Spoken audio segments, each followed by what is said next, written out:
Tradition है ना, society का जो ऑर्थोडॉक्स ट्रेडिशन है, ऑर्थोडॉक्स ट्रेडिशन, इसके खिलाफ कोई आवाज उठाता है ना तो उसको भी सोसाइटी में बहुत बड़ा लॉस होता है ना। इसमें माना जाता है कि आदमी को मिडिएवल फॉर्म में रहना चाहिए, है ना।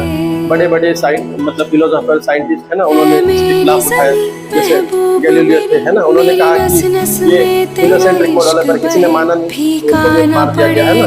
और एक एग्जांपल है सोक्रेट्स का। सोक्रेट्स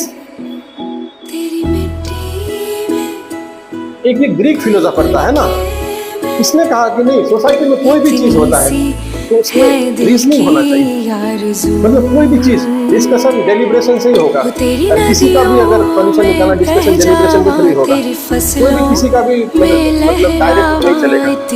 और इसको मतलब बाद में ऐसा कहा गया कि राजा के खिलाफ राजद्रोह कर रहा है ना, इसको ये कहा गया कि तुम जहर का प्याला पियोगे, है ना। और इनके जो चेले थे डिसाइपल्स वगैरह, जैसे प्लेटो थे, प्लेटो इन्हीं का डिसाइपल है ना। उसके बाद प्लेटो का डिसाइपल एरिस्टोटल, पता ही है आपको, एरिस्टोटल का डिसाइपल अलेक्जेंडर, है ना। तो प्लेटो और इसके कुछ जो डिसाइपल्स थे जो इनको बहुत रेस्पेक्ट करते, उन्होंने कहा कि तुम देश छोड़ के चले जाओ, है ना, तुम यहाँ से छोड़ के चलो, तुम्हें कोई हम लोग सेव कर लेंगे। तो इसने कहा नहीं, मैं अगर रीजनिंग का बात करता हूँ, है ना, तो मुझे मतलब राजा का आदेश का भी पालन करना पड़ेगा।